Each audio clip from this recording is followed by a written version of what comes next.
Hare Krishna everyone, welcome to the another class जिसमें हम एक डिवोटी की लाइफ और हिस्ट्री के बारे में शेयर करेंगे। और आज जिन डिवोटी का मैं ये शुरू करने वाली हूँ सीरीज़, वो है नन अदर देन वृंदावन के सबसे फेवरेट, बहुत लोगों के सबसे फेवरेट कीर्तनिया आइंद्र प्रभु। इन्होंने मैं कभी आइंद्रा प्रभु से मिली नहीं हूँ पर्सनली, कभी भी मैं उनसे मिली नहीं। और जब मुझे उनके बारे में पता चला था तब तक इट वाज टू लेट, क्योंकि मैं 2012 में इस्कॉन के साथ जुड़ी हूँ। और कम से कम 2013 या 2014 में मुझे आइंद्रा प्रभु के बारे में पता चला था। और दुख की बात ये थी कि मैं उससे पहले भी वृंदावन गई थी और मैं कृष्ण बलराम वृंदावन के इस्कॉन के टेम्पल गई थी, पर मुझे तब कोई रियलाइजेशन ही नहीं थे कि वहाँ पे एक रेड हेयर अमेरिकन बॉडी में एक बहुत ही रियलाइज स्पिरिचुअल सोल है, जिन्होंने वहाँ पे 24 आवर्स कीर्तन शुरू किया था इन 1986। तो कभी ऐसा कोई रियलाइजेशन ही नहीं था। और 2010 में आइंद्र प्रभु ने ये बॉडी जो थी, ये शरीर जो था, त्याग दिया था और वो भगवान के धाम चले गए थे। लेकिन उनकी लाइफ, उनका कीर्तन, उनकी द वे, उनका प्रीचिंग, उनके पर्सनल डिटीज़, निताई सची सुता, और उनका एकदम डेडिकेशन बिल्कुल राधा श्याम सुंदर के श्री चरणों के प्रति, निताई सच्ची सुता के श्री चरणों के प्रति इतना प्रगाढ़ था कि उनके बारे में सुनने से ही आपके रोंगटे खड़े हो जाते थे। और तब से I was so much inspired, और ऐसा लगता था कि हमें काश हम उनसे मिल पाते। तो he is one of my शिक्षा गुरुज, और उनके बारे में सुनना, उनके बारे में बात करना। और मैं राधा कुंड जाती हूँ जब, तो वहाँ पे जितने भी डिवोटीज़ हैं, वहाँ पे राधा कुंड पे जितने भी महंत हैं जो बहुत पुराने समय से राधा कुंड पे हैं, तो उनसे मैंने पूछा आइंद्र प्रभु के बारे में और उनसे जाना थोड़ा थोड़ा। और सबका यही कहना था कि आइंद्रा वॉज अ डायमंड, आइंद्रा एक कोहिनूर हीरा था जो डेफिनेटली जो है श्रीमती राधा रानी के पास गए। सो आज ये सीरीज़ चल रही है, बहुत स्पेशल बुक आई है आइंद्रा प्रभु का कीर्तन रेवोल्यूशन बाय कलाचंद्र जी प्रभु जी द्वारा। और ये लास्ट ईयर रिलीज़ हुई थी कार्तिक में, गोपाष्टमी के time. It is a very fabulous book, और ये इनकी लाइफ के, उनकी बायोग्राफी के बारे में ये पूरा डिटेल इसमें वर्णन है। मैं डेफिनेटली इस बार इस बुक की पिक्स आपको नहीं दिखाऊंगी, क्योंकि मैं चाहूँगी कि आप ये बुक स्वयं खरीदें। मैं इसका ऊपर से आइंद्रा प्रभु की लाइफ के बारे में थोड़ा थोड़ा जो इस बुक में लिखा हुआ है वो आपको पढ़ के समरी में बताऊंगी।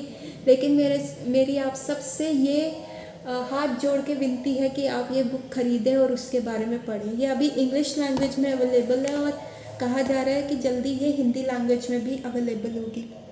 आइंद्र प्रभु का इतना स्ट्रॉन्ग स्पिरिचुअल पर्सनालिटी थे वो, कि उनके जाने के बाद वो जब चले गए, he has inspired so many people. और मैं जो जुड़ी हुई हूँ, मैं इस्कॉन रोहिणी से जुड़ी हुई हूँ, और वहाँ पे जो कीर्तन मंडली है, that is a superb kirtan mandali, and they follow Aindra Prabhu standards. और वहाँ पे बिल्कुल आइंद्र प्रभु स्टाइल कीर्तन होता है। आइंद्र प्रभु के जो डीटीज़ हैं, निताई सच्ची सुता, उनको बीच बीच में उनका भी वर्णन होता है। तो it is so fabulous, it's so nice. और मेरे को समझ ही नहीं आ रहा, I mean such a ecstasy कि मैं आज ये बुक शुरू करने वाली हूँ। ऑल्दो ये वीडियो बहुत लेट पोस्ट होगा, पर ये जो आज आइंद्र प्रभु का प्रकट्य दिवस है, जो कि पाप मोचनी एकादशी के बाद जो द्वादशी है, उस पर मैं ये सीरीज़ शुरू कर रही हूँ as my offering to my शिक्षा गुरु आइंद्र प्रभु। ऑल्दो ये वीडियो जो पोस्ट होगा अप्रैल में पोस्ट होगा, पर ये मैं सीरीज़ जो है उनके प्राकट्य दिवस पे शुरू कर रही हूँ। And I am feeling in so much ecstasy, मुझे समझ नहीं आ रहा मैं क्या वर्ड्स यूज़ करूँ। पर चलिए आइंद्र प्रभु के बारे में जानेंगे, और जितनी एक्सटेसी मैं फील कर रही हूँ, जितना आनंद उनके बारे में पढ़ के, उनके बारे में जान के मैं फील कर रही हूँ, होपफुली आप लोगों को भी वो अच्छा लगेगा, और आइंद्र प्रभु आपको भी इंस्पायर करेंगे। कहा जाता है आइंद्र प्रभु सबको यही कहते थे कि इफ़ आइंद्रा कुड डू, आप लोग क्यों नहीं कर सकते। If आइंद्रा can do why can't you do. तो आइंद्रा प्रभु ने अपनी लाइफ से बताया है कि कैसे साधना से सिद्धि प्राप्त की जा सकती है, स्वरूप सिद्धि प्राप्त की जा सकती है, कैसे इसी लाइफ टाइम में इसी शरीर के साथ भगवत धाम जाया जा सकता है। तो चलिए शुरू करते हैं आइंद्रा प्रभु की ये सीरीज़, जो ये बुक है कलाचंद्र जी प्रभु जी द्वारा। सो आप इसको ज़रूर लीजिएगा, और मैं ये किताब एज एन ऑफरिंग आज इस पापमोचनी द्वादशी पे शुरू करती हूँ। सो ये बात है 1972 दिसंबर की। तब आइंद्रा प्रभु नहीं थे, तब वो एक हिप्पी थे, तब वो 19 साल के, उनका नाम एडी था। और वो क्या करते थे, रह रहे थे लिव इन रिलेशन में अपनी एक गर्लफ्रेंड के साथ जिसका नाम था जूली। और एक दिन जूली घर आती है और वो एक किताब जो है एडी के मुंह पे फेंकती है और कहती है कि ये लो, तुम बहुत ज़्यादा स्पिरिचुअल स्टफ़ में हो ना, तो ये किताब लो, ये मुझे मिली है। और जब एडी उस किताब को देखते हैं, ऑलरेडी एडी जो थे बहुत सारी किताबें ऐसी स्पिरिचुअल चीज़ों में, स्पिरिचुअल रेल्म वगैरह इसके बारे में जानने के बहुत इच्छुक थे। तो उन्होंने कभी रामदास की किताब बी हेयर नाउ के पढ़ रहे थे कुछ सालों से कि what is the truth behind. पर जब वो जूली की द्वारा दी गई किताब उन्होंने देखी, तो उसके ऊपर ना एक बहुत ब्यूटीफुल पेंटिंग बनी हुई थी, एक ब्लू स्किन यंग इंसान की जो ज्वेल्स पहने हुए थे, गार्लैंड्स थे, और वो एक पानी के बीच में खड़े थे, वेस्ट जितना पानी था वहाँ पे खड़े हुए थे उस ओशन में। और उनके 4 हाथ थे, एक में जो, और पीछे एक कोबरा था जो उनके सर के ऊपर था। और उनके 4 हाथ में, एक में शंख था, एक में लोटस फ्लावर था, एक में गदा था, और एक में चक्र था। और एक्चुअली उस बुक के ऊपर लिखा हुआ था श्री ईशोपनिषद, जिस पे लिखा हुआ था by his divine grace AC भक्ति वेदांता स्वामी शिला प्रभुपाद। एडी को पता था कि जूली को कहाँ मिली होगी ये किताब, क्योंकि हरे कृष्णा वालों का तो जैसे उस समय रेवोल्यूशन था, हर जगह हरे कृष्णा वाले थे, एयरपोर्ट पे वो थे, बस स्टैंड पे थे, सड़कों पे थे, और वो ऐसी ही किताबें बांटते रहते थे। और कुछ साल पहले ही स्ट्रीट पे वॉशिंगटन डीसी में भी एडी को एक किताब मिली थी बियॉन्ड बर्थ एंड डेथ, जिसमें एक स्कल बना हुआ था। उस किताब की फ़ोटो जो थी, एक स्कल बना हुआ था, और उसकी स्कल की आँख में से एक लोटस फ्लावर जो था ग्रो कर रहा था उस आँख की सॉकेट में से। और उसमें एक पैराग्राफ जो एडी ने उस समय पढ़ा था कि you are not the body, you are a soul. और प्रभुपाद ने लिखा हुआ था उस किताब में कि इट इज़ ईजियर सेड, कि ये कहना बहुत आसान है कि you are not a body but a soul, rather than इसको रियलाइज़ करना जो है बहुत मुश्किल है। तो ये किताब उन्होंने ली, पर उनको लगा कि ये बहुत हाई फिलॉसफी है, एकदम उनके सर के ऊपर से जा रही थी, तो ये किताब उन्होंने बंद करके शेल्फ में रख दी। और उसके बाद ये क्या हुआ, ही वॉज लाइक, इनका जो डेली रूटीन था वो इलेक्ट्रिक गिटार और बैंड प्ले करते थे। और अभी ये इन्होंने एक मोनोलिथ बैंड ज्वाइन किया हुआ था, और उसके बाद अब ये रॉक बैंड आयरन बटरफ्लाई में जाने का प्रयास कर रहे थे। और ये मतलब इनका एक रेयर टैलेंट था कि ये जब भी कुछ भी बजाते थे वो एकदम ऐसा लगता था, मतलब he was into lot of music. तो जब ये सारी चीज़ें बजाते थे तो ऐसा लगता था कि ये एक दूसरी दुनिया में खो गए हैं, एक ट्रांस जोन में चले गए हैं। और जो ये रिकॉर्डिंग बनाते थे तो इनको पता ही नहीं होता था ये क्या गा रहे हैं, इतना आनंदमय, और उसमें इतना डूब जाते थे कि इनको पता ही नहीं होता था। और इनके दोस्त जो है उसकी रिकॉर्डिंग बना के इनको बाद में सुनाया करते थे, क्योंकि इनको ये था कि मुझे परफेक्शन चाहिए। ये एडी जो थे बहुत परफेक्शनिस्ट थे, हर चीज़ में बहुत परफेक्शनिस्ट थे, कि जो भी म्यूज़िक बना रहे हैं वो एकदम परफेक्शन में हो, इसलिए वो म्यूज़िक में ऐसे खो जाया करते थे। तो एक बार क्या हुआ कि एडी के एक फ्रेंड ने उनको बताया कि वो एक डिवोटी से मिले हैं, तो तुमको भी उनको मिलना चाहिए। और उन्होंने इनको इंसेंस, उस समय क्या होता था 70 के दशक में, ये डिवोटीज़ अपने टेम्पल, जो ये भक्त होते थे, इतना ज़्यादा डोनेशन आता नहीं था, तो ये क्या करते थे, अगरबत्ती बनाते थे, इंसेंस बनाते थे। और ये जो इंसेंस जो है वो बेचकर, और back to Godhead magazines बेच के जितना भी उससे पैसा आता था, तो मंदिर का सारा खर्चा चलता था, डीटीज़ का वर्शिप चलता था, और जो भी फीस्ट होती थी, जो भी प्रसाद वितरण होता था, वो उससे चलता था। तो एक बार एक डिवोटी से मिले जो यंग सी लेडी थी, साड़ी में थी, उन्होंने उनको एक मैगज़ीन दिया और इंसेंस का पैकेट दिया, अगरबत्ती का पैकेट दिया और उनको कहा कि जो भी तुम्हारे पास है आप दे दीजिए। और उस समय एडी ने उनको 25 सेंट दिए। और एडी जब घर आके आए तो उन्होंने उस मैगजीन्स में देखा, फ़ोटोज़ देखी और उन्होंने तब शिला प्रभुपाद को देखा और उन्होंने, क्योंकि वो एक वेस्टर्न बॉडी में थे, तो ऐसे शिला प्रभुपाद एकदम शेव्ड, एकदम बंगाली मैन और बिल्कुल स्टर्न, उनको देख के ना उनको एकदम अनयूजुअल लगा कि भैया ये इनके संत लोग कैसे होते हैं, उनको समझ नहीं आया। बट द ओनली थिंग जो इम्प्रेस किया था वो था कि इनके जो भगवान है कृष्ण जो है वो मुरली बजाते हैं, वो फ्लूट प्लेयर हैं, वो एक म्यूजिशियन है, इसलिए Eddie was little bit attracted. और 2 साल से उनमें एक आइडिया आ गया था कि ये कर्मा क्या है। कर्मा के बारे में सोचने लगे क्योंकि ये बहुत सारी स्पिरिचुअल चीज़ों में थे, तो उनको लगा कि व्हाट इज़ दिस कर्मा। तो कर्मा के बारे में थोड़े से वो सेंसिटाइज हो गए कि मुझे अच्छा करना है तो मेरा कर्मा अच्छा होगा, इसीलिए वो वेजिटेरियन टर्न हो गए कि मैं अपने बैड कर्मा को जितना हो सके मिनिमम रखूं। तो जो उनका भाई था, ये 5 भाई बहन थे जो हमें आगे पता चलेगा, उसमें से एक भाई जॉन बताता है कि एडी जो रहे हैं वो हमेशा मस्कुलर रहे हैं, चबी रहे हैं टाइम्स पे, लेकिन जब वो कृष्ण भावामृत में जुड़े तो वो एकदम पतले हो गए थे, एकदम जैसे पतले, जैसे उनको कोई डिसीज सा ही हो गया। तो नेक्स्ट वीक, अब 2 साल से जब एडी को सबसे पहले ये बियॉन्ड बर्थ और डेथ बुक मिली थी और उनको वो फिलोसफी सबसे हाई ग्रेड लगी थी और उन्होंने वो बुक बंद करके शेल्फ में रख दी थी। और वो शिला प्रभुपाद के बारे में ज़्यादा भी नहीं पढ़ते थे क्योंकि उनको लगता था कि मैं जितना इनके बारे में पढ़ूंगा तो मुझे इनको सरेंडर करना पड़ेगा। और यहाँ पे एडी अभी रेडी नहीं थे कि मैं जो है अपनी इंडिपेंडेंस को सरेंडर करूं।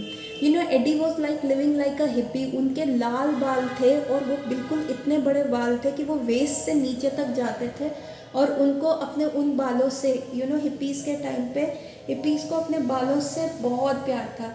इवन राधानाथ स्वामी महाराज की जो मैं बुक पढ़ रही थी, जर्नी होम, उसमें भी उन्होंने कहा था कि मेरे लिए सबसे बड़ा सैक्रिफाइस था कि मुझे अपने बाल काटने पड़े जो कि मेरे वेस्ट से नीचे थे, उनके गोल्डन हेयर्स थे। और यहाँ पे एडी के जो बाल थे वो रेड हेयर्स थे और बिल्कुल वेस्ट से नीचे थे, बिल्कुल फ्लेमिंग रेड हेयर्स, जैसे आग लगी हो। सो यहाँ पे एडी ने अब क्या किया, जो उनकी गर्लफ्रेंड जूली द्वारा लाई गई किताब ईशोपनिषद उसको पढ़ना शुरू किया। और उसकी इंग्लिश जो थी उनके लिए सबसे ज़्यादा डिफ़िकल्ट थी कि उनको समझ ही नहीं आ रहा था ये कैसी इंग्लिश है। तो उनको एक पूरा हफ्ता लग गया वो बुक पढ़ने में। राइट हैंड में वो किताब लेते थे और लेफ़्ट हैंड में वो इंग्लिश डिक्शनरी लेते थे। और तब उनको पता चला कुछ कुछ जैसे मन में सवाल थे, वो कुछ सवाल उनके आंसर हुए कि सुप्रीम एब्सोल्यूट ट्रुथ जो है वो पर्सनल है, वो एक लाइट नहीं है। जैसे मायावादी कहते हैं कि आपने शून्य में निर्वाण में मिलना, नहीं। सुप्रीम एब्सोल्यूट ट्रुथ जो भगवान है उनका एक फॉर्म है, वो एक पर्सन है और उनका वो स्पिरिचुअल फॉर्म है जिसके साथ हम एक संबंध बना सकते हैं। और वो जो है वो सबके हृदय में रहते हैं एज अ सुपर सोल, वो सब सारी जगह प्रकट है। और तब उनको पता चला कि वो हमारे को द सुप्रीम पर्सन जो है, supreme personality of God head जो है, वो भक्ति द्वारा अपने आप को रिवील करते हैं। योगा प्रैक्टिस करने से, चैंटिंग करने से और कृष्ण के बारे में सुनने से ही हम भगवान तक पहुंच सकते हैं। तो जब तक उन्होंने वो किताब ख़त्म करी ईशोपनिषद, वो कम्प्लीटली कन्विंस थे। और जो पीछे ब्लैक एंड वाइट फ़ोटो थी शिला प्रभुपाद की, वो ऐसा लग रहा था कि वो उन्हीं की तरफ देख रही है। बिल्कुल उनकी दृष्टि जो है, उनकी विज़न जो है एकदम चीरती हुई, पियर्स करती हुई उनकी आँखों में देख रही है। और उनको जैसे ऐसा लग रहा था कि शिला प्रभुपाद उस फोटो द्वारा एडी को थ्रूली स्कैन कर रहे हैं और उसके अंदर क्या है उसके बारे में उनको सब पता है। और वो स्वामी की तरफ इतने ज़्यादा अट्रैक्ट भी हो गए थे, लेकिन वो उनके बारे में ज़्यादा नहीं पढ़ते थे क्योंकि वो अभी रेडी नहीं थे कि मैं इनको सरेंडर कर पाऊँ। और तब उन्होंने ईशोपनिषद में लिखा हुआ था बहुत बार कि भगवत गीता पढ़ो, भगवत गीता पढ़ो। तो वो सोच रहे थे कहाँ से ये भगवत गीता मिले। तो वो डिवोटीज़ को ढूंढ रहे थे कि कहाँ पे मुझे ये जो ईशोपनिषद में बार बार भगवत गीता का मेंशन है वो बुक मेरे को कहाँ पे मिलेगी। सो एक बार क्या होता है,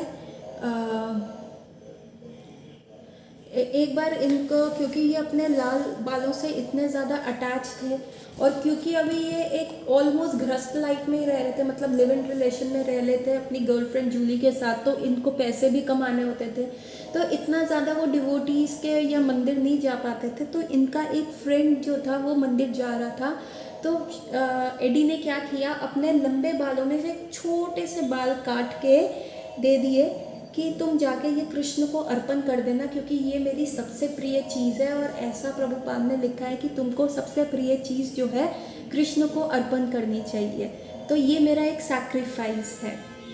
सो ये सारी चीज़ें चल रही थी, कहीं ना कहीं एडी के मन में चेंजेस आने लगे थे। एक्चुअली एडी और जूलिया जो उनकी लिव इन पार्टनर थी, ये हाई स्कूल में मिले थे 1969 में, जब ये 16 साल के थे। और फिर ये क्या किया, दोनों भाग गए थे अपने घर से, इन्होंने हिचहैक किया था मैरीलैंड से, ये वुडस्टॉक म्यूज़िक फेस्टिवल में वहाँ पे गए थे और वहाँ पे ये लोकल फेस्टिवल्स में जूली जो थी वो सिंग करती थी और एडी जो थे बजाते थे।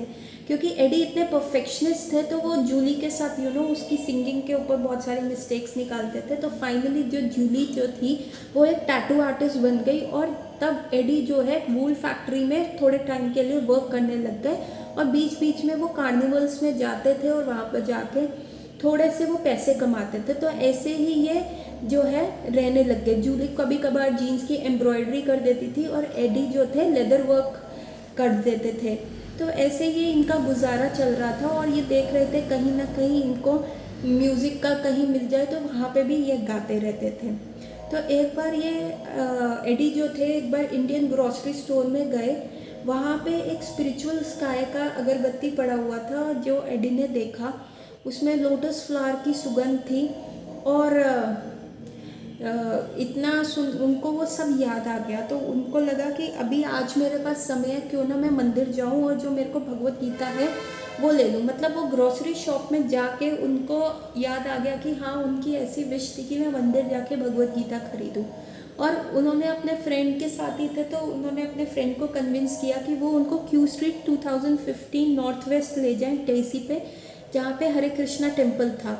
तो जब वो टेम्पल के पास गए तो टेम्पल एक लॉन्ग नैरो ब्रिक बिल्डिंग थी, टाइटली पैक्ड रोज में था, कि ऐसा था कि आप उसको ईजिली मिस कर सकते थे। लेकिन वो धीरे धीरे उसको नोटिस करते हुए जब वहाँ पे गए तो सारे जो लोग जितने भी उनके फ्रेंड्स थे वो गाड़ी में बैठे रहे, वो अंदर आने से हिचकिचा रहे थे। वो कह रहे थे कि नहीं हम अंदर नहीं जाएंगे, कहीं हमें ये ज़बरदस्ती हरे कृष्णा ना बना दे, हमें ये ब्रेन वॉश ना कर दे। उस समय ये सारी चीज़ें भी चलती थी। तो एडी जो थे कहते ठीक है तुम यहाँ गाड़ी में मेरा वेट करो, मैं होके आता हूँ। और जैसे उन्होंने दरवाज़ा खटखटाया, वहाँ पे एक व्यक्ति आया जिसका हेड कम्प्लीटली शेव था और उन्होंने कहा कि हरे कृष्णा बताइए मैं आपकी क्या मदद कर सकता हूँ। तो एडी एकदम भूल गए कि वो वहाँ पे भगवत गीता लेने आए, वो एकदम नर्वस हो गए और उन्होंने कहा कि क्या तुम मुझे थोड़ी सी अगरबत्ती दे सकते हो। तो वो अंदर गया व्यक्ति और कहता कि हाँ हमारी अगरबत्ती सारी ख़त्म हो गई हैं, सब ख़त्म हो गई हैं, तो आप थोड़ा वेट कीजिए आपको मिल जाएगी, परंतु आप तब तक ये किताब पढ़ लीजिए, ये भागवत गीता, ये आपको इंटरेस्टिंग लगेगी। और तब एडी एकदम शॉक हो गए कि मैं तो असली में भगवत गीता लेने आया था, तो इस डिवोटी को कैसे पता। एकदम उनके लिए ये मिराकुलस और मैजिकल इवेंट था। तो उनसे उन्होंने जितने भी पैसे थे सिर्फ उतने पैसे रखे कि वो गाड़ी में पेट्रोल भरवा सके, गैस भरवा सके, बाकी सारे पैसे उन्होंने उस डिवोटी को दे दिए। और ये एक डिवाइन इंटरवेंशन लेके वो जाने लगे। तो उस डिवोटी ने उनको एक वुडन बीड्स का नेकलेस दिया और कहा कि देखो इस पे तुम हरे कृष्णा महामंत्र चैंट करो, तुम्हें हरे कृष्ण कृष्ण कृष्ण हरे हरे, हरे राम राम राम हरे हरे, ऐसे ये मंत्र गाना है।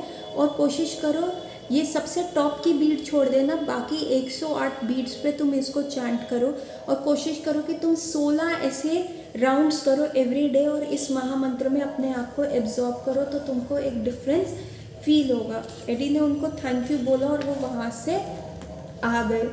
और तब आने लगे तो एडी ने एकदम से कहा कि एक्चुअली मैं भी आप लोगों के साथ में टेंपल में आना चाहता हूँ, रहना चाहता हूँ, आप लोग मुझे बहुत अट्रैक्ट करते हो, क्या मैं टेंपल के अंदर देख सकता हूँ। तो उस व्यक्ति ने उनको इनवाइट किया, दिखाया, और जब वो थोड़े से आगे बढ़े थे तो किचन में उन्होंने देखा एक लेडी है जो साड़ी में है और वो थोड़ा सा प्रसादम लेके आई हुई है, और किचन की खिड़की खोल के वहाँ जितनी भी बर्ड्स थी जो चिर्पिंग कर रही थी, और जितने भी छोटे छोटे एनिमल्स थे, स्क्विरल्स वगैरह थी, उनको हरे कृष्णा बोल के कह रही थी, ये लो प्रसादम लो, प्रसादम लो, ओ स्पिरिट सोल, तुम ये जानवर नहीं हो, तुम एक स्पिरिट सोल हो।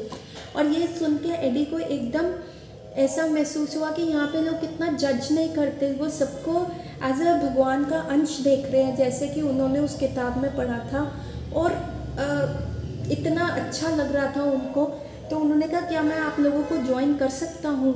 तो उन्होंने कहा हाँ, आप हम लोगों को ज्वाइन कर सकते हो, कल से आ जाओ चाहे मंदिर में रहने।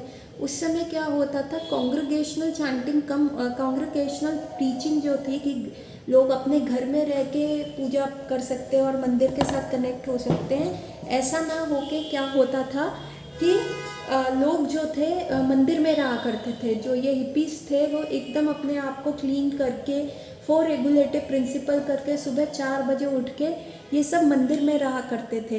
तो एडी को लगता था कि ये एक ऐसा क्लोज क्लब है जहाँ पे ज्वाइन करना बहुत मुश्किल होगा, और ऐसा उनको बहुत फील होता था कि कैसे जाऊँगा। पर जैसे उन्होंने ऐसे बोला और उन्होंने कहा हाँ हाँ कल से आ जाओ, तो उनको लगा wow it is so easy to join them.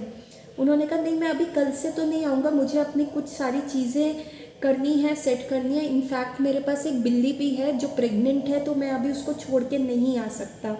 तो उन्होंने कहा ठीक है, तुम जितना टाइम लो तुम ले लो, पर हम तुमको एक एडवाइस करेंगे, जो तुम्हारी बिल्ली है तुम उसको रोज़ हरे कृष्ण महामंत्र बोल के एक बाउल जो है दूध का दिया करो, और डेफिनेटली उसको जो नेक्स्ट लाइफ जो है ह्यूमन की मिलेगी। तो एडी जो थे बिल्कुल एक डेज्ड और सुरियल वे में थे कि किस लाइफ मतलब उन्होंने क्या एक्सपीरियंस किया, और वो वॉक करते हुए कार में गए और उन्होंने अपने एक्सपीरियंस वहाँ पे शेयर किया कि अब मैं जो सोच रहा हूँ कि मैं हरे कृष्णा वाला बनने जा रहा हूँ और मैं ये मटेरियल वर्ल्ड को छोड़ना चाहता हूँ। जैसे बुक में लिखा है कि ये भौतिक जगत जो है बिल्कुल माया में ही है और ये सिर्फ आपको भटकाएगा। तो मुझे क्या है, अनलिमिटेड चाहिए, मुझे वो ब्लिस, वो आनंद चाहिए।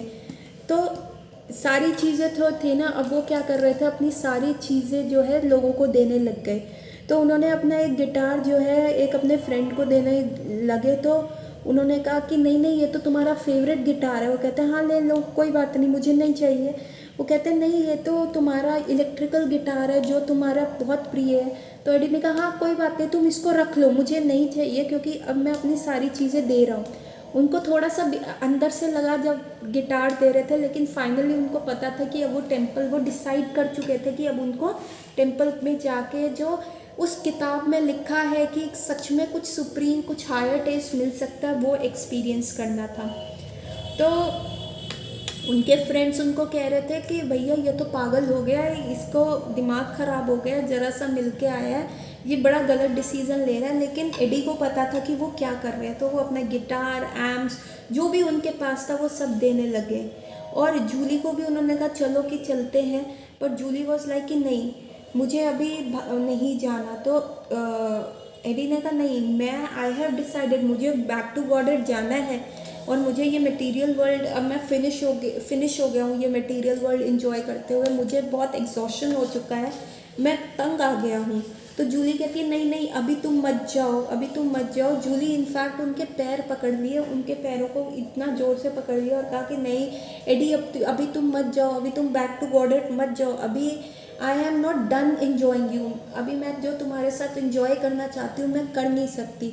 और उस समय जैसे ही उनके मुंह से, जूली के मुंह से ऐसा वर्ड सुना, एडी को शिला प्रभुपाद की ईशोपनिषद की वो लाइन समझ आ गई और बुक्स के वो लिख गया। और उनको उस समय वो जूली नहीं दिख रही थी, वो एक भूखी शेरनी दिख रही थी, और वो अपने आप को ऐसा देख रहे थे कि जैसे वो एक मीट का टुकड़ा हो और वो भूखी शेरनी जो है उनके ऊपर लपकने वाली है, उनको खाने वाली है। और उनको ऐसा सबसे पहले जो माया का सबसे भयानक रूप जो है कृष्ण की कृपा से वो उन्होंने देख लिया, और उन्होंने कहा सच में अब मेरा जो है माया से मुंह मुड़ गया था। कहते जूली और मैं जो है 3 साल से इकट्ठे थे, पर हमारे कोई बच्चे नहीं थे और हम मैरिड भी नहीं थे लीगली, लेकिन हमने म्यूचुअली ही, जैसे शिला प्रभुपाद कह रहे थे कि म्यूचुअली एक दूसरे को एक्सप्लॉइट कर रहे थे, वो हम कर रहे थे। अब मुझे वो जूली में वो भूखी शेरनी देख के माया के प्रति इतनी घृणा हो गई कि मैं वहाँ से झटक के आ गया और मेरे को लगा कि ठीक है जूली, अगर तुम मेरे साथ नहीं चल रही तो मैं तुम्हारे बिना जा रहा हूँ, पर मैंने डिसाइड कर लिया। और उन्होंने क्या किया, अपने थिंग्स पैक करी अपना डफल बैग में और अपनी बिल्ली को उठाया और फिलहाल वो 1 हफ्ते के लिए अपने फादर के फार्म हाउस में चले गए रहने के लिए, अपनी सारी चीज़ें सेटल करने के लिए।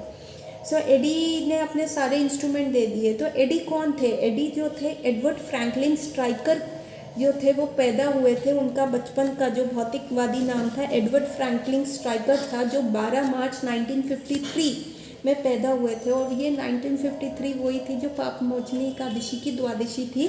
उस दिन ये 1953 में अर्लिंगटन वर्जीनिया में पैदा हुए थे। ये तीसरे बच्चे थे 5 बच्चों में से, जो कि एक गर्ल थी और 4 बॉयज़ थे।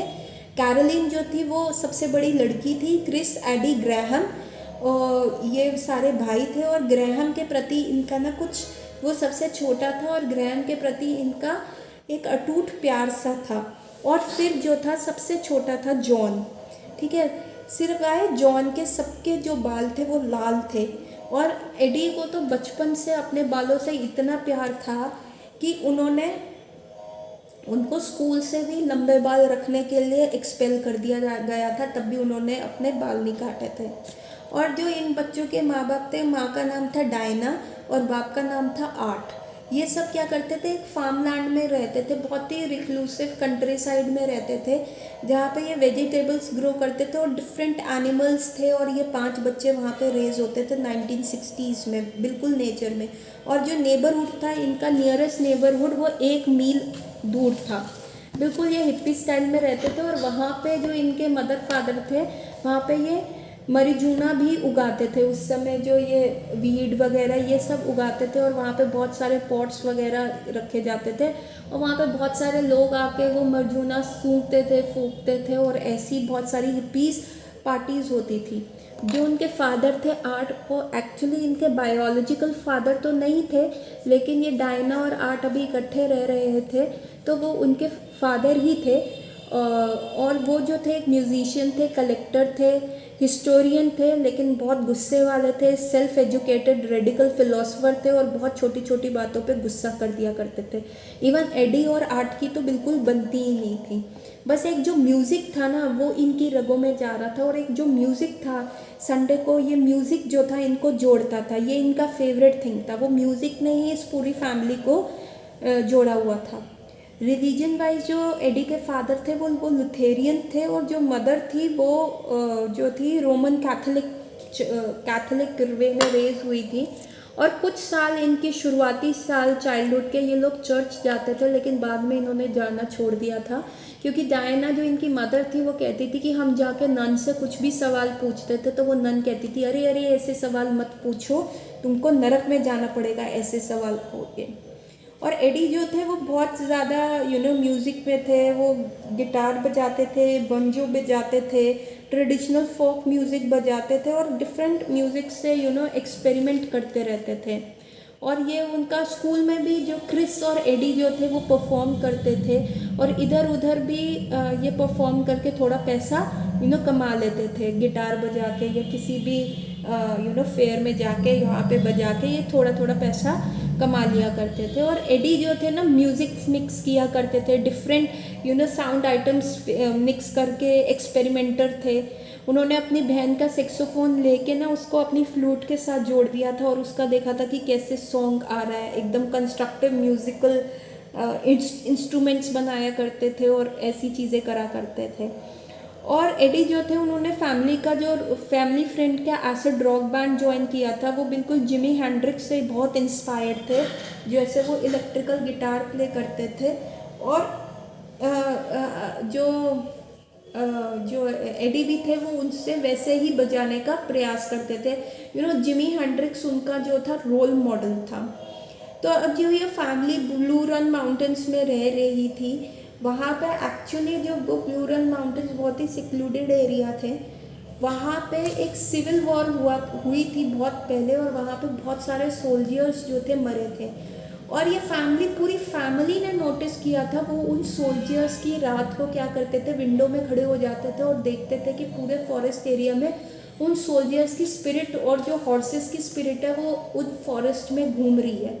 इनफैक्ट ये बच्चे इतने मतलब डरते नहीं थे, क्योंकि ये ब्रॉन एंड ब्रॉट अप वहीं पे थे, तो वो इन स्पिरिट्स के साथ खेलते थे। इनफैक्ट एडी को तो एस्ट्रल प्रोजेक्शन भी आता था। वो क्या करते थे, अपने सोल को अपनी बॉडी से निकाल लेते थे और स्पिरिट्स को टेम्प्ट करते थे कि उनकी बॉडी को पोजेस करें, और फिर खुद अंदर घुस के उस स्पिरिट को बाहर फेंकते थे।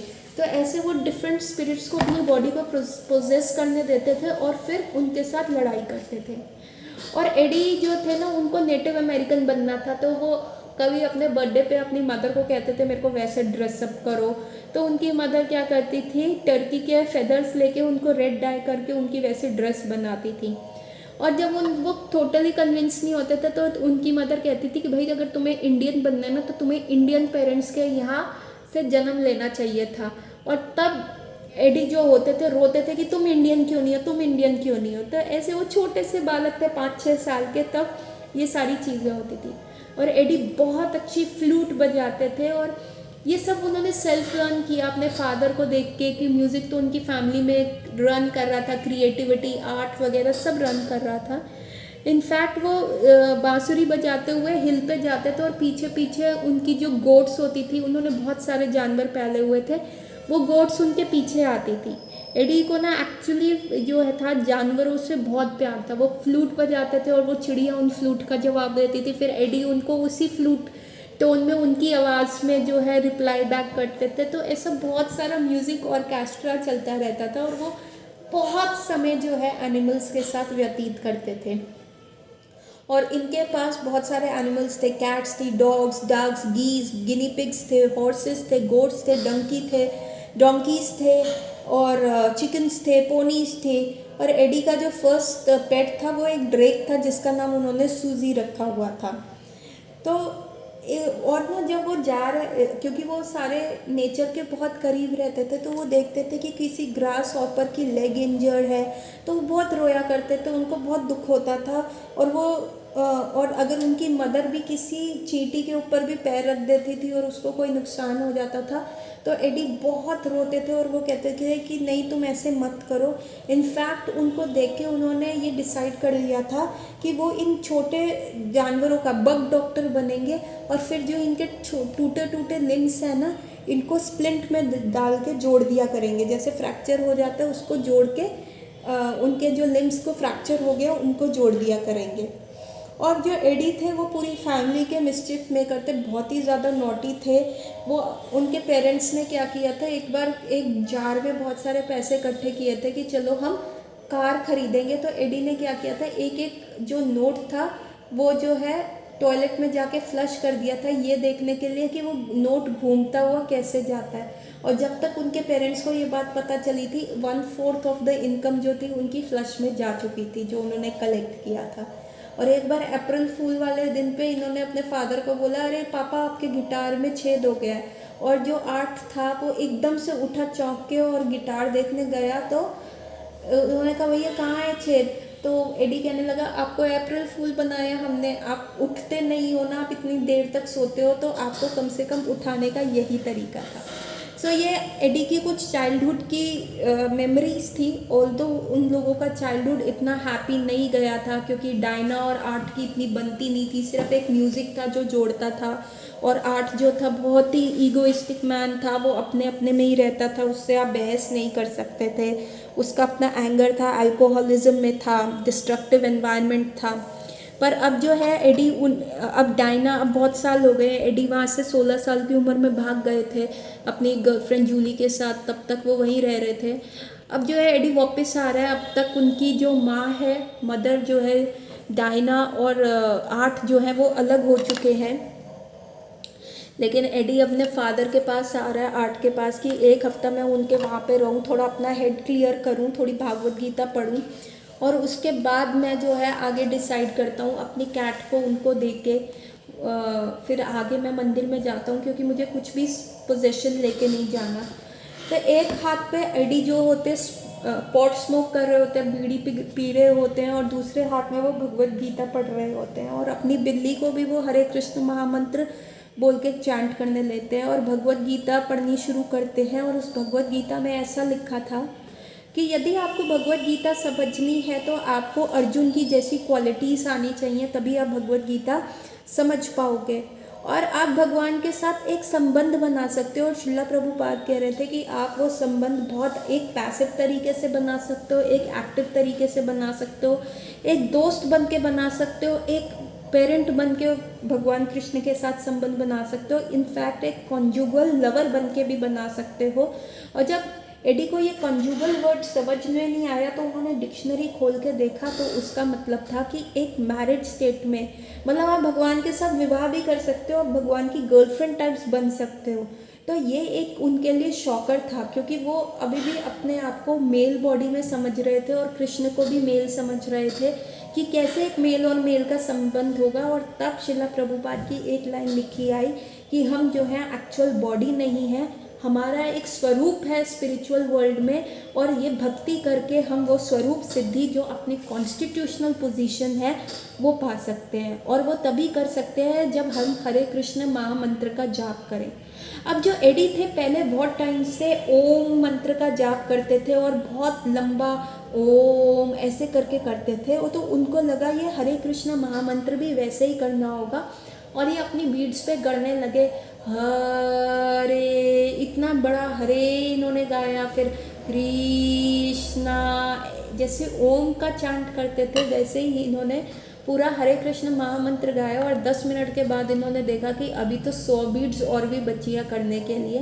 तो ये वंडर करने लगे कि ये डिवोटी 16 माला करते कैसे हैं, मेरे को तो 2-4 बीट्स पे हरे कृष्ण महामंत्र बोलने में इतना समय लग रहा है। तो तब उन्होंने माला जो है छोड़ दी, उन्होंने बस गाना शुरू किया। और एक बार अगेन वो स्ट्रीट पे जा रहे थे, वो हिच हॉक करके 60 माइल्स जॉर्ज टाउन में गए थे, और वहाँ पे उन्होंने देखा कि कई डिवोटी दूर से गा रहे हैं, तो ये भागते हुए गए और वहाँ पे लक्ष्मीवान प्रभु जिससे मिले। और लक्ष्मीवान प्रभु कह रहे थे एक लड़का भागता हुआ आ रहा था, एक लूज शर्ट पहनी हुई थी उसने, शॉर्ट्स के ऊपर उसके लाल लंबे बाल जो है हवा में लहरा रहे थे, और उसकी एक चप्पल पीछे रह गई, तो वो मुड़ा नहीं चप्पल लेने, वो भागता भागता हमारे पास आया। और हम में से एक ने कहा कि प्रभु आपकी चप्पल पीछे रह गई है, तो उसने कहा कोई बात नहीं, चप्पल रहने दो, मेरे को आप लोगों को मिस नहीं करना, अगर मैं आपको मिस कर दूंगा तो एक्चुअली मैं तो आप लोगों के साथ रहने आने वाला हूँ। तो फिर उन्होंने एडी के साथ वो संकीर्तन पार्टी ज्वाइन करी, और वहाँ पे उन्होंने बुक डिस्ट्रीब्यूशन किया, बैक टू गॉडहेड मैगजीन जो है वो करी। और तब लक्ष्मीवान प्रभु ने उनको कहा कि देखो तुमको जो है अपने बाल कटवाने पड़ेंगे तभी तुम मंदिर में आ पाओगे। तो उन्होंने कहा ठीक है, अभी तो मैं ऐसे आ रहा हूँ, मैं सोच रहा हूँ कब मैंने ज्वाइन करना है, पर क्या मैं अभी तो चैंटिंग करने और ये बुक डिस्ट्रीब्यूशन करने आ सकता हूँ। वो कहते हैं हाँ आओ, तो कम से कम एक्चुअली अपने बाल खुले मत छोड़ो, कम से कम चोटी तो बनाओ। और इसमें एडी मान गए, और उनकी जो चोटी थी बिल्कुल कमर से भी नीचे, इतने लंबे उनके बाल थे और इतनी लंबी उनकी चोटी जो थी, जब वो भागते थे हवा में चलती थी। लक्ष्मीवान प्रभु बताते हैं कि जितना भी वो बताते थे कृष्णा कॉन्शियसनेस के बारे, तो एडी ऐसे सुनते थे एक बच्चे की तरह मुंह खोल के, जैसे कि एक ऐसी अलिफ लैला की कथाएं सुना रही हैं, और वो एकदम एस्टॉनिश हो रहे हैं, और वो इतना हर वर्ड को इम्बाइब करते थे और सीख रहे थे कि अच्छा ऐसे होता है, अच्छा ऐसे होता है, और वो इतना सीरियसली उसको इम्बाइब कर रहे थे कृष्णा कॉन्शियसनेस को। और फिर वो हर रोज़ वहाँ पर आया करते थे और हिचॉक करके वापस मिडनाइट के अराउंड अपने फार्म पे, अपने फादर के फार्म पे चले जाते थे। वो उस समय का उनका इतना हैप्पी फेस था, उनके भाई भी कह रहे थे कि वो इतने खुश रहने लग गए थे, इतने हैप्पी रहने लग गए थे, जॉयफुल रहने लग गए थे। और फिर क्या हुआ, वो सोच रहे थे कि अब मेरे को मंदिर तो जाना ही है, फाइनली वो अभी सोच रहे थे, तो थोड़ा थोड़ा सामान वो मंदिर में ले जाने लग गए। तो वहाँ पे भी वो पॉट ले गए, लेकिन वहाँ डिवोटीज़ ने कहा देखो यहाँ पे 4 रेगुलेटिव प्रिंसिपल फॉलो करना है, शेव्ड हेड में रहना है, बहुत प्योरिटी के साथ रहना है। तो उन्होंने मंदिर की 4 मंजिल ऊपर चढ़ के जो है छत पे जाके वो पॉट का जितना भी सामान था, जो वो वीड वगैरह लेके आए थे, ड्रग्स वगैरह लेके आए थे, हवा में उन्होंने उड़ा दिए। तो अभी वो रोज़ जो आ रहे थे डिवोटीज़ के साथ बैठते, कीर्तन करते, ठीक है, और डांस करते, और वहाँ पे एक डिवोटी उठ के उनको स्वामी स्टेप सिखाता, और वो एडी भी डांस करने लग गए, आंखें बंद करके एकदम उस लेवल पे पहुँच गए, डांस कर रहे हैं। और जब 2 घंटे के बाद कीर्तन समाप्त हुआ, सब ज़मीन पे गिरते हैं, प्रणाम मंत्र गाते हैं, और फिर उन सबको एडी सब सबको लेके फीस्ट के लिए लेके जाया जाता है, और वहाँ पे सर्व प्रसादन सर्व हो रहा है। तो एडी जो इतना फूड दे के कहते हैं, अरे मैं तो अपना ना कर्मा कम कर रहा हूँ, आप लोग मेरे को इतना खाना क्यों दे रहे हो, मैं तो अपना जो है ये कम कर रहा हूँ, क्योंकि लिखा गया है कि हम जो भी खाएंगे हमारा कर्मा बनता है। तो वहाँ पे जो डिवोटी थे उन्होंने समझाया, यदि हम प्रसादम खाते हैं तो हमारा कर्मा नहीं बनता, तो ये कृष्ण को जो सर्व किया हुआ प्रसादम है, इसलिए हम जब ये खाएंगे तो हमारा कोई भी कर्मा नहीं बनेगा, तो आप प्रसादम खाओ। और तब एडी जो कि बहुत कम खा रहे थे, उन्होंने प्रसादम ऐसे खाया, उन्होंने 5 प्लेट प्रसादम खाया। उन्होंने राइस, वेजिटेबल कड़ी, कॉलीफ्लावर के पकोड़े और स्ट्रॉबेरी का हलवा, इतना इनक्रेडिबल, और वो थिन क्रिस्पी वेफर्स, पॉपर्स उन्होंने तो इतने सारे खा लिए, 20 ऑफ देम उन्होंने पापड़ टाइप्स खा लिए कि इतना वो फुल हो गए। और he was the last one to get up from that prasadam, जो लास्ट व्यक्ति थे वो प्रसादम हॉल से जाने लगे। तो तब एक भक्त ने आके क्या आप कुछ स्पिरिचुअल सर्विस करोगे? उन्होंने कहा हाँ ठीक है, करेंगे, बिल्कुल करेंगे। और फिर उन्होंने फ्लोर को मॉप किया, सफाई करी, और फिर से वहाँ पे सिंगिंग और डांसिंग शुरू हो गई। और इतना ज़्यादा एडी बिल्कुल लॉस्ट हो गए उस साउंड में, उस स्वीट सॉन्ग में, आंखें बंद करके डांस करने लगे, और वो एकदम दूसरे रेल में पहुंच गए, एकदम दूसरे वर्ल्ड में पहुंच गए, नाचते गए। और जब उनको होश आया तो उन्होंने देखा कि उनके पैर में छाले हो गए, और उसके बाद फिर वहाँ से वो वापस हिचहाक करके अपने घर फार्म पे वापस आए। और ये एकदम सूरियल एक्सपीरियंस था, वो रोज़ ऐसे जाने लगे और रोज़ आने लग गए। और एक लेट सैटरडे नाइट जब वो फार्म पे वापस आए तो उन्होंने अपने फादर को गीता दिखाई, और कुछ गीता में से पढ़ा। तो आर्ट ने कहा कि तुम मेरे को ये किताब मत दिखाओ, मैंने भी ये किताब पढ़ी थी तुम्हारे जन्म से भी बहुत पहले, अपने कॉलेज टाइम में। तो एक्चुअली तब एडी ने स्वामी विवेकानंद के वर्जन को पढ़ा था, जिसमें मायावादी कंसेप्ट था, and he was not convinced, उनको वो प्योर टेस्ट नहीं मिला था। इसीलिए एडी को समझ आया कि शिला प्रभुपाद की किताबें जो हैं वो बिल्कुल मैजिकल हैं। वो कम्प्लीटली मस्मराइज हो चुके थे, इम्प्रेस थे, अमेज थे, और उनको समझ आ गया था कि हरि नाम कैसे करना है। उन्होंने देखा था कि भक्त लोग कैसे चांट कर रहे हैं, तो उन्होंने कहा कि चलो मैं फिर से ट्राई करता हूँ 16 माला करने का। और वो रात को बैठे, कह रहे हैं ईस्टर की नाइट के बिफोर वो बैठे थे, 10 बज चुके थे। और उसके बाद वो बैठे, और जब उन्होंने आंखें बंद करके हरि नाम करना शुरू किया, और जब उन्होंने आंखें खोली तो दिन का उजाला हो चुका था। और वो एक सूरियल और एक एक्सपीरियंस था वो 16 माला फर्स्ट टाइम करने का। और अब उनको समझ आ गया था कि हाँ, अब उन्होंने सरेंडर करने का सोच लिया था। उनको समझ आ गया था अंडर द स्पिरिचुअल मास्टर कितना अच्छा होता है, कैसे आप कर सकते हो। और उन्होंने सोच लिया था कि वो अब जो है मंदिर ज्वाइन करेंगे कल। और तब उन्होंने अपने फादर को भी ये डिसीज़न दे दिया। उनके फादर ने कहा ठीक है, अब तुम जाना चाहते हो मंदिर तो तुम हिच हाइक करके नहीं जाओ, मैं तुम्हें छोड़ के जाऊंगा, पर तुम सोच लो तुम क्या छोड़ के सिर्फ एक लिमिटेड चीज़ में जा रहे हो जहाँ तुम पे बहुत सारी रिस्ट्रिक्शंस होंगी। तो एडी ने कहा कोई बात नहीं पापा, मैं लिमिटेड चीज़ में जा रहा हूँ डैडी, लेकिन मैं एक अनलिमिटेड हैप्पीनेस खोल पाऊँगा।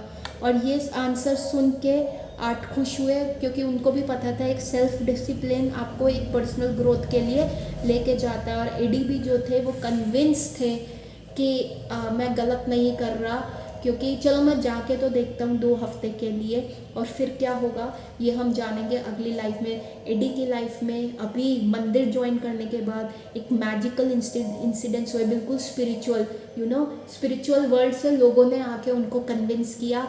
और ये जानने के लिए stay tuned to Aindra Prabhu part 2 next Sunday. तब तक के लिए हरे कृष्ण एवरीवन, हरि बोल।